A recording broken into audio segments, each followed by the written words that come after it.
আসসালামু আলাইকুম। ক্লাস নবম ও দশম শ্রেণীর প্রিয় শিক্ষার্থীরা, আজকে তোমাদের জন্য পুত্তপুকার গল্পের সৃজনশীল প্রশ্নের উত্তরমালা নিয়ে চলে এসেছি। কথা না বাড়িয়ে চলো শুরু করা যাক। এখানে সৃজনশীল প্রশ্নের উদ্দীপকে দেওয়া হয়েছে, চুরির অভিযোগে কিছু লোক জনৈক ব্যক্তিকে চেয়ারম্যানের ইউনিয়ন পরিষদে হাজির করল। ঘটনার বিবরণ শুনে তিনি চৌকিদার আমজাদকে ডেকে নির্দেশ দিলেন বন্দীকে তার বাড়িতে রাখতে। ঘটনাক্রমে তিনি জানতে পারলেন বন্দী ব্যক্তি আর কেউ নয়, সে 10 বছর আগে আমজাদের সন্তানকে সড়ক দুর্ঘটনা থেকে বাঁচিয়েছিল, নিজ গৃহে নিয়ে গিয়ে আহত সন্তানের সেবা করেছিল। কিন্তু আমজাদ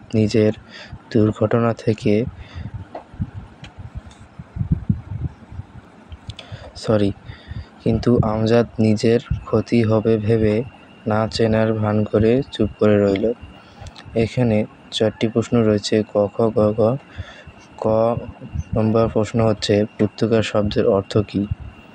এখানে আমরা দেখতে পাচ্ছি ক নম্বর প্রশ্নের উত্তর। পুত্তকার শব্দের অর্থ হলো কারো উপকারের প্রতিদানে কৃতজ্ঞ চিত্রে সেই ব্যক্তির প্রতি উপকার করা। এইভাবে তোমরা ক নম্বর প্রশ্নের উত্তর লিখতে পারো। এবং খ নম্বর প্রশ্ন হলো খলিফা মামুন কিছুক্ষণ মৌন হয়েছিলেন কেন? এবার আমরা খ নম্বর প্রশ্নের উত্তরে চলে যাচ্ছি। খ নম্বর প্রশ্নের উত্তর হচ্ছে, খলিফা মামুন আলী ইবনে আব্বাসের বিবরণ শুনে এবং বন্দীর দয়া, ন্যায়পরায়ণতা ও সদাচরণের কথা জেনে এক গভীর চিন্তায় মগ্ন হন। তিনি উপলব্ধি করেন বন্দীর মতো মহান ব্যক্তির উপর মিথ্যা অভিযোগ এনে তার প্রাণদণ্ড আদেশ করা একটি ভুল হতে চলেছে। নিজের ভুল বুঝতে পেরে তিনি কিছুক্ষণ মৌন হয়েছিলেন এবং ন্যায় বিচার নিশ্চিত করার সিদ্ধান্ত নেন। এভাবে তোমরা এই পুরোটাই খ নম্বর প্রশ্নের উত্তরটি লিখতে পারো। এবং গ নম্বর প্রশ্নটি হচ্ছে, উদ্দীপকের বন্দীর ঘটনা পুত্তকার গল্পের কোন ঘটনার কথা স্মরণ করিয়ে দেন? ব্যাখ্যা করো। আরেকবার বলি প্রশ্নটা, উদ্দীপকের বন্দীর ঘটনা পুত্তকার গল্পের কোন ঘটনার কথা স্মরণ করিয়ে দেন? ব্যাখ্যা করো।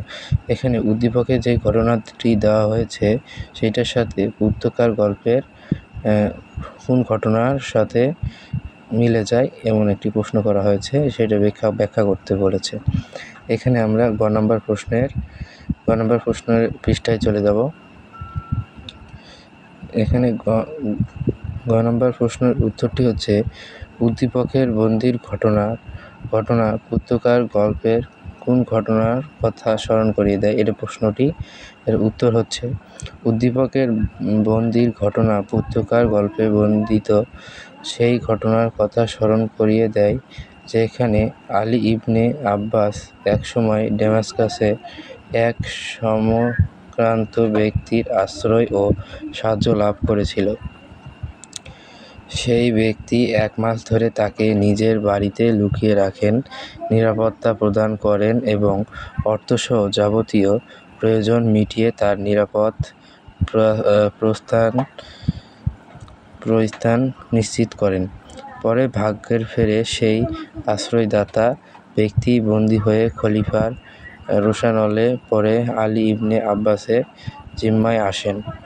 উদ্দীপকের গল্পে বন্দী ব্যক্তি একসময় আমজাদের সন্তানকে দুর্ঘটনার হাত থেকে বাঁচিয়ে সেবা করেছিলেন, কিন্তু বর্তমান পরিস্থিতিতে আমজাদ নিজে স্বার্থ ও ক্ষতির আশ্রয় সেই ঘটনা এড়িয়ে যান।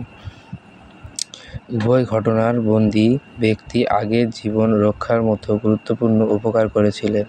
পুত্তকার গল্পে আশ্রয়দাতা প্রাণ রক্ষা করেন এবং উদ্দীপকে বন্দী ব্যক্তি দুর্ঘটনায় আহত শিশুর জীবন বাঁচান। এই দুই ঘটনার মাধ্যমে কৃতজ্ঞতার মূল ও মানবিকতার বৈপরীত্য ফুটে ওঠে। পত্রিকার গল্পে কৃতজ্ঞতা ও আত্মত্যাগের উজ্জ্বল উদাহরণ দেওয়া হলেও উদ্দীপকের ঘটনা কৃতজ্ঞতার অভাব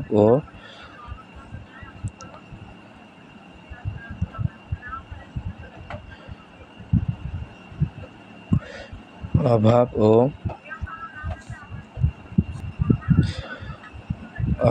স্বার্থপরতার প্রতিফলন ঘটে। এইভাবে এই পুরোটাই তোমরা গ নম্বর প্রশ্নের উত্তরে লিখতে পারো। এরপরে আমরা ঘ নং প্রশ্নে চলে যাব। ঘ নং প্রশ্নে চলে যাব। ঘ নং প্রশ্ন হচ্ছে, আমজাদ ও আলী ইবনে আব্বাস উভয় বন্দী কর্তৃক উপকৃত হলেও এরা একরকম নয়, বিশ্লেষণ করো। ঘ নম্বর প্রশ্নের উত্তরে আমরা চলে যাব। ঘ নং প্রশ্নের উত্তর হচ্ছে, আমজাদ ও আলী ইবনে আব্বাস উভয়েই বন্দী কর্তৃক উপকৃত হলেও এরা একরকম নয়, মন্তব্যটি যথাযথ। তারপর হচ্ছে, আমজাদ ও আলী ইবনে আব্বাস উভয় বন্দী কর্তৃক অতীতে উপকৃত হয়েছেন, তবে তাদের প্রতিক্রিয়া ও মানসিকতার মধ্যে সুস্পষ্ট পার্থক্য রয়েছে। আলী ইবনে আব্বাস ডেমাস্কাসের এই আশ্রয়দাতা দ্বারা প্রাণরক্ষা পেয়েছিলেন। তিনি সেই সাহায্যের প্রতি গভীর কৃতজ্ঞ ছিলেন এবং যখন তিনি জানতে পারেন যে তার সেই আশ্রয়দাতা খলিফার রোশালনে বন্দী হয়েছে, তখন নিজের জীবন ও অবস্থান বিপন্ন হওয়ার ঝুঁকি নিয়েও তাকে মুক্ত করার জন্য আপ্রাণ চেষ্টা করেন। এটি তার কৃতজ্ঞতা ও মানবিকতার পরিচয়। অপরদিকে আমজাদ জানতেন যে ব্যক্তি তার সন্তানের জীবন রক্ষা করেছিলেন তা অত্যন্ত বড় উপকার, কিন্তু তিনি স্বার্থপর ও সংকীর্ণ মানসিকতার পরিচয় দিয়ে সেই উপকারের কথা এড়িয়ে যান। তিনি নিজের সম্ভাব্য ক্ষতির ভয়েই কৃতজ্ঞতা প্রকাশ করেন ব্যর্থ হন। আলী ইবনে আব্বাস নিজের প্রাণ ও খলিফার রোষের ভয় উপেক্ষা করে বন্দীর প্রাণ রক্ষার জন্য খলিফার কাছে সুপারিশ করেন এবং তার মুক্তির জন্য সর্বাত্মক চেষ্টা করেন। এটি তার আত্মত্যাগ ও সাহসিকতার উদাহরণ। বিপরীতে আমজাদ নিজেকে বিপদমুক্ত রাখার জন্য বন্দীর উপকারের কথা চেপে যান এবং সাহায্য করতে কোনো উদ্যোগ নেন না। এটি তার আত্মকেন্দ্রিকতা ও সাহায্যের অভাবকে তুলে ধরে।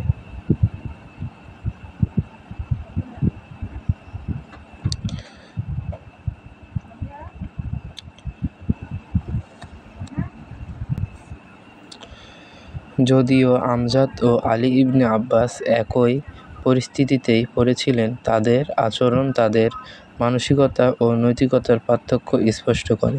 আলী ইবনে আব্বাস কৃতজ্ঞতার উজ্জ্বল উদাহরণ স্থাপন করেন, যেখানে আমজাদ কৃতজ্ঞতার অভাব ও স্বার্থপরতার পরিচয় দেন।